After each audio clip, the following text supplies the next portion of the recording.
जळगाव जिल्ह्यामधील पारोळा तालुक्यातल्या तामसवाडी येथील बोरी धरणाचे सर्व 14 दरवाजे उघडण्यात आलेले आहेत। धरणामधून 12,642 क्युसेक पाण्याचा बोरी नदीपात्रात विसर्ग सुरू आहे। धरणाच्या पाणलोट क्षेत्रात झालेल्या मुसळधार पावसामुळे पाण्याची आवक वाढल्यामुळे धरणाचे सर्व दरवाजे उघडण्यात आले। तामसवाडी येथील बोरी धरणाचे सर्व 14 दरवाजे उघडण्यात आलेले आहेत। धरणामधून 12,642 क्युसेक पाण्याचा विसर्ग हा बोरी नदीपात्रामध्ये सध्या सुरू आहे आणि याच पार्श्वभूमीवर नदीकाठच्या गावांना सुद्धा सतर्कतेचा इशारा देण्यात आलेला आहे। प्रशासनाने या गावांना सतर्क राहावं असं आवाहन केलंय। मंगेश जोशी आपल्या सोबत आहेत, अधिकची माहिती जाणून घ्यात। मंगेश, काय अपडेट आहे?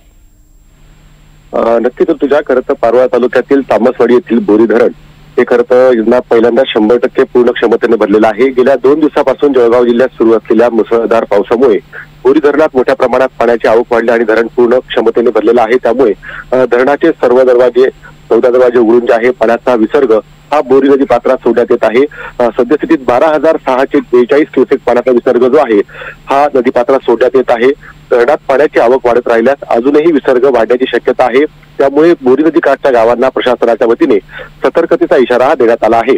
मात्र बोरी धरण 100% भरल्याने पारोळा आणि एरंडोल या दोन्ही गावांचा पिण्याच्या पाण्याचा आणि सिंचनाचा प्रश्न मात्र मिटला आहे। तुझ्या अगदी धन्यवाद सविस्तर माहितीसाठी।